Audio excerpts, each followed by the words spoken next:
Saudara-saudari yang terkasih, 3 godaan yang dialami Yesus yang kita dengar dalam bacaan Injil Matius siang ini. 3 godaan.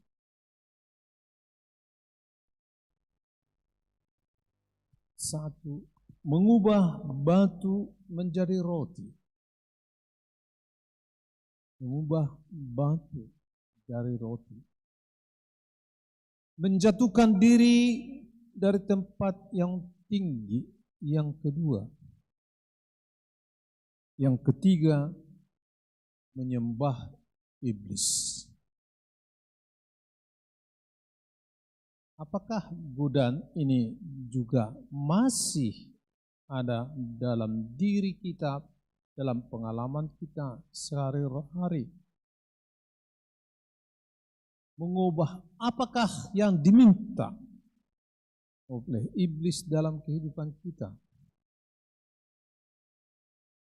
Menjatuhkan diri dari tempat yang tinggikah yang diminta iblis pada kita? Lalu yang ketiga, menyembah ibliskah kita dalam kehidupan harian kita? Godaan dalam bentuk memenuhi keinginan dan sombong dan meninggalkan Allah bertujuan untuk menggagalkan tujuan Yesus untuk menebus dosa manusia. 3 godaan tadi pada dasarnya menempatkan seseorang pada titik krisis. 3 godaan itu menempatkan manusia kepada 3 titik krisis dalam hidup untuk bersikap benar atau salah dalam menghadapi kondisi hidup kita masing-masing. Di gurun, Yesus mengalami 3 krisis itu. Dalam kehidupan bisa jadi kita pun mengalami 3 krisis yang disampaikan oleh Injil Matius pagi siang ini kepada kita. Ada 3 krisis. Krisis pertama adalah kelaparan yang dirasakan oleh Yesus setelah puasa 40 hari 40 malam. Di tengah padang gurun, mau kemana mencari sesuap nasi, mencari makan. Perjalanan ke desa terdekat juga membutuhkan waktu dan tenaga. Inilah krisis pertama. Menyangkut persoalan keberlangsungan hidup. Keberlangsungan hidup. Itulah yang dialami oleh Yesus. Itulah krisis pertama yang dialami oleh Yesus. Lalu iblis memberikan solusi penyalahgunaan kuasa.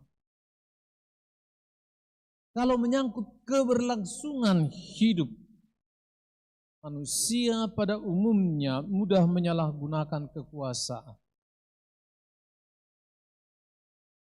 Apakah Yesus terpancing melakukan mukjizat untuk kepentingan dirinya sendiri? Apakah Yesus juga tergoda bersikap begitu mau dan bersedia membuat mukjizat? Batu jadi roti. Nyatanya tidak. Yesus tidak tergoda. Kelaparan manusia dikalahkan oleh kehadiran Sang Ilahi. Kita bagaimana? Kita mengalami krisis seperti itu. Siapa yang istimewa? Kebutuhan fisik saya atau keilahian yang harus saya utamakan dalam hidup saya. Krisis yang kedua yang dihadapi Yesus terikat pemeliharaan dan pertolongan Sang Bapa terhadap dirinya. Pemeliharaan dan kehadiran Sang Bapa. Yesus didorong oleh iblis untuk yakin pada dirinya sendiri. Apa juga yang dilakukannya, entah seturut kehendak Sang Bapa atau tidak, Sang Bapa akan menolong Yesus. Ego Yesus diangkat iblis untuk kemudian dijatuhkan. Kalau menyangkut soal ego, manusia pada umumnya sangat mudah untuk egois. Manusia sangat mudah, sangat egois, melakukan apa saja demi kepentingan dirinya sendiri. Bahkan menolak kehendak Tuhan. Kita ikuti dalam cerita apakah Yesus juga tergoda bersikap begitu. Menjatuhkan diri dari tempat yang tinggi. Tidak. Pertanyaan pun disampaikan kepada kita, bagaimana Anda membutuhkan Allah atau mau menyatakan diri kepada siapapun bahwa saya mampu. Krisis yang ketiga yang dialami dihadapi Yesus terkait persoalan mempercayakan hidup. Trust, mempercayakan diri.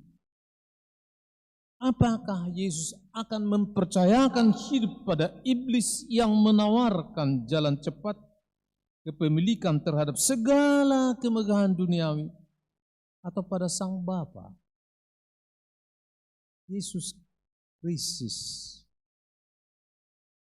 Tunduk kepada Bapa atau tunduk kepada iblis? Inilah yang dia alami oleh Yesus. Penuh penderitaan hidupnya, tidak tunduk kepada dirinya, tapi tunduk kepada Bapa. Kalau menyangkut soal kepemilikan duniawi, manusia pada umumnya sangat mudah mengkhianati Tuhan, memilih menuruti iblis. Apakah Yesus akan tergoda bersikap begitu? Nyatanya tidak. Jadi 3 godaan yang disampaikan iblis ditolak oleh Yesus. 3 godaan kemanusiaan ditolak oleh Yesus demi taat kepada Bapaknya. Dalam segala krisis itu, Yesus tidak mau dikalahkan. Dalam ketiga godaan itu, Yesus tidak mau kalah. Ia menang atas segala percobaan itu. Sebagai pengikut Yesus, kita bukan manusia pada umumnya, kita manusia yang secara khusus diberi kekuatan untuk menang atas segala godaan yang kita hadapi. Diberi kekuatan kepada kita. Apakah kita tunduk kepada kekuatan ilahi yang ada dalam diri kita masing-masing, atau tunduk kepada iblis dalam bentuk apapun dalam kehidupan kita? Bisa ditanyakan kepada Anda sendiri pribadi, kapan Anda terakhir kali mengalami godaan hidup? Adakah berpuasa dalam jangka waktu cukup lama tentu membuat kondisi fisik manusia menurun? tidak terkecuali dengan Tuhan Yesus. Dalam kondisi yang demikian, ia dihadapkan dengan serangan iblis.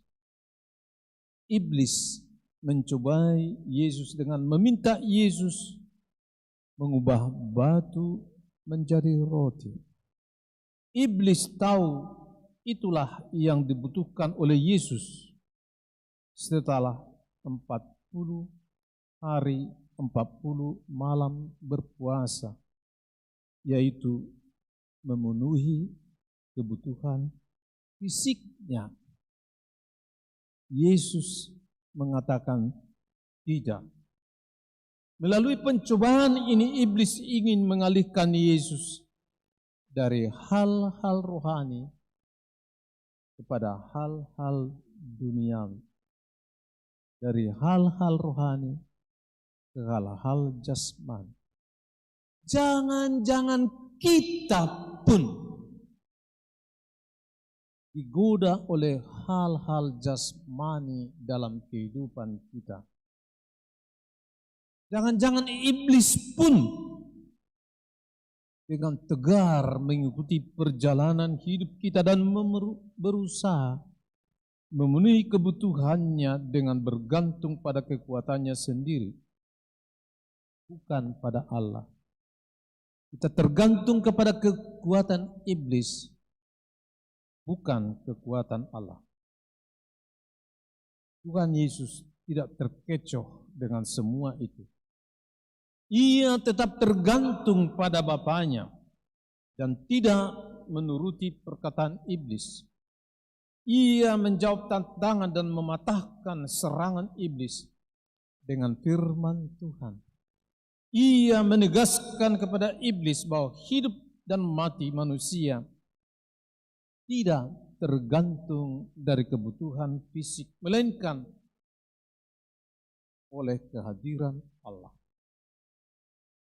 Saudara-saudari yang terkasih, melalui Injil hari ini kita belajar bahwa iblis selalu berusaha menjauhkan kita dari Allah. Iblis mengalihkan pikiran kita, hati kita dari hal-hal rohani kepada hal-hal jasmani, seperti yang dialami oleh Yesus.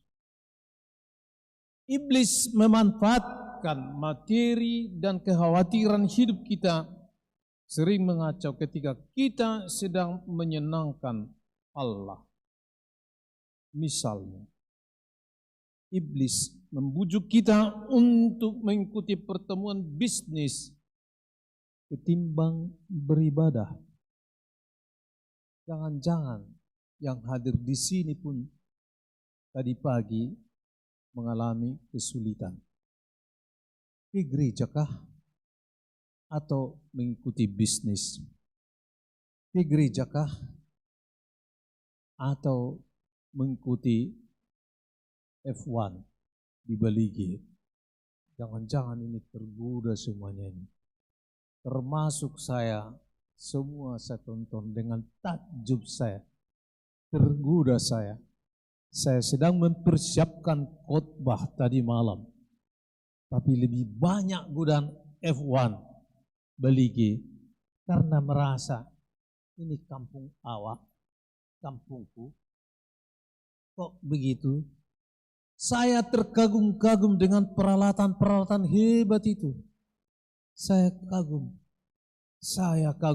melihat jenderal kita, ya, Opui, bukan Opunamensen, tapi Opu Jenderal. Terkagum-kagum kita. Berdiskusi mengenai, saya ikuti dengan tekun, dengan agak tertawa, tersenyum-senyum. Katanya, orang Balige kok bisa bersih?